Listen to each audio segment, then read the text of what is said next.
All right, so Coss is. Do you guys know what KuCoin is? I'm sure you do. I don't. The exchange?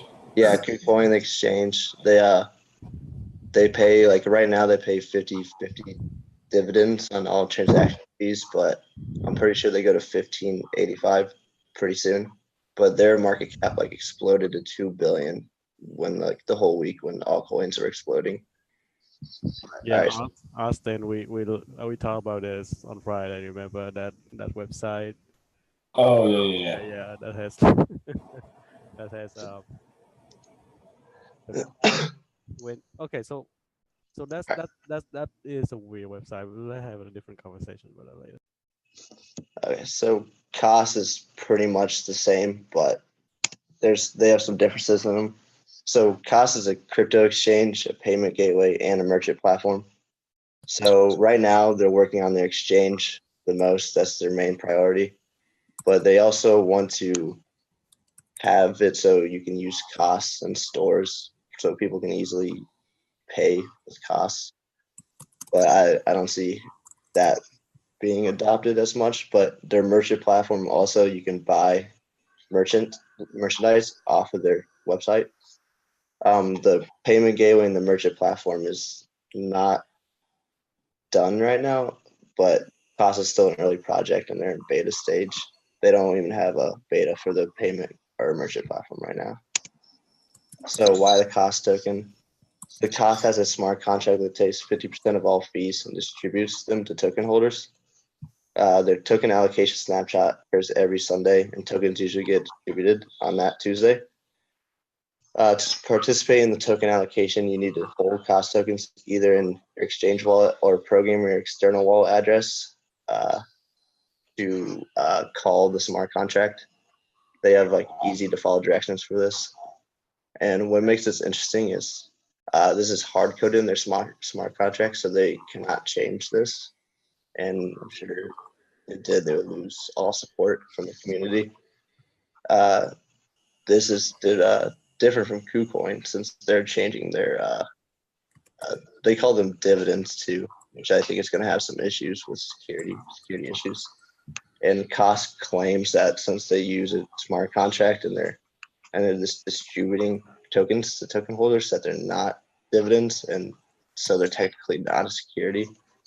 And they said they've been working with the U.S. regulators to try to stay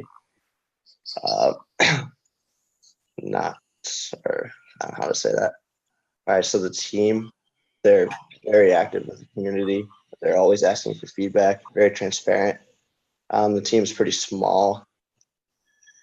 They're very slow, but recently they just hired a lot more devs and created a Cello board for experienced programmers.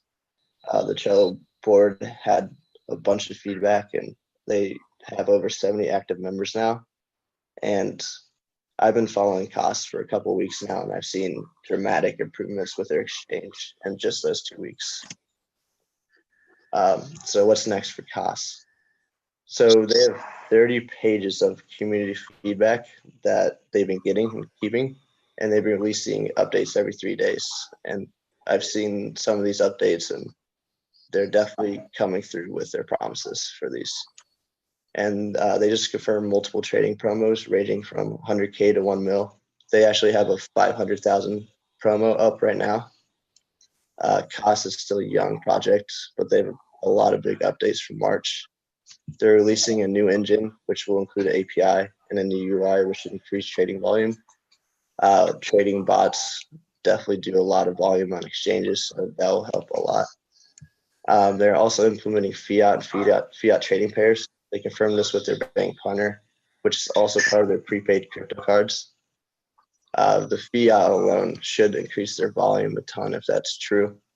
And the prepaid crypto cards are pretty interesting. You can basically pay them crypto and they'll give you a prepaid card for it. So this is their market right now. Their market cap's 68 million. Their ICO only raised a few million, so they haven't been working off that much money. You can see during the whole alt rise, they hit $3 and they're even about $1 right now.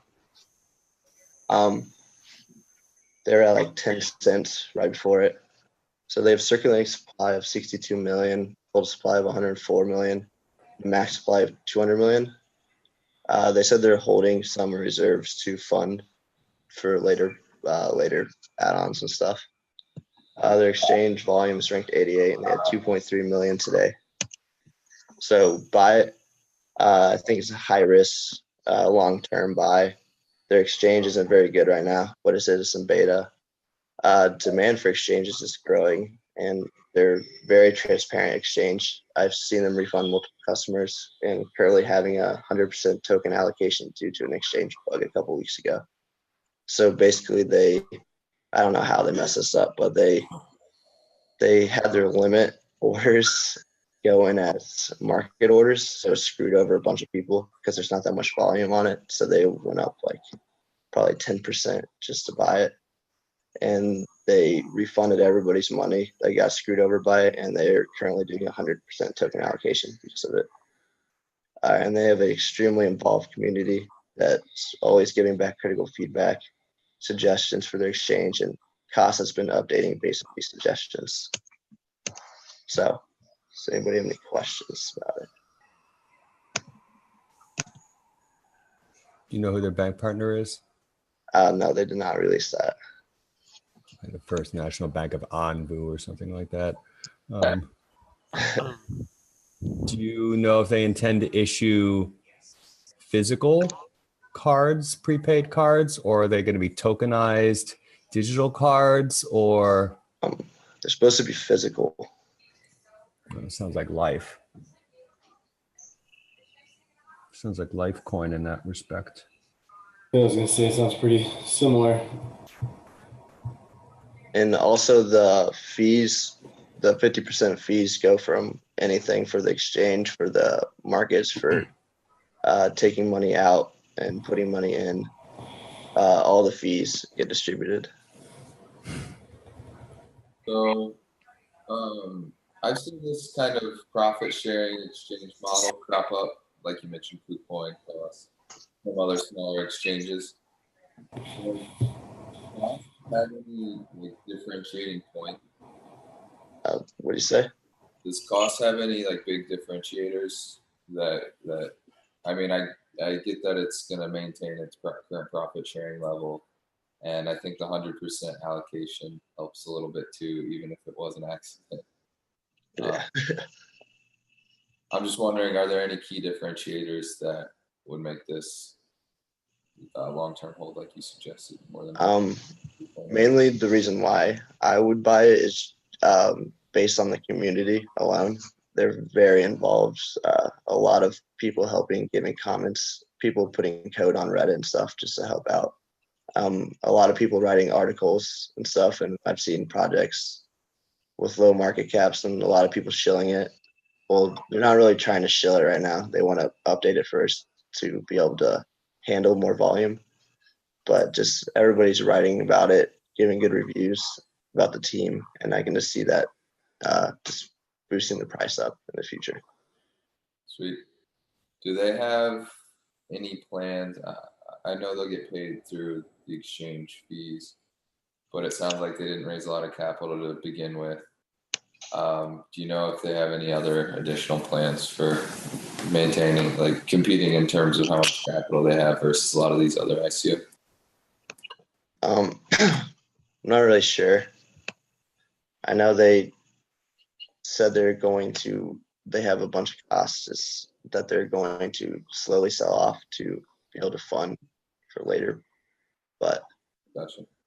I'm not really sure. They don't have that big of a team. Recently fired some due to like unexperience, but they've hired a couple more, and they're having a lot of people that are working for free that are experienced programmers that just are big cost holders that want it to succeed. Gotcha.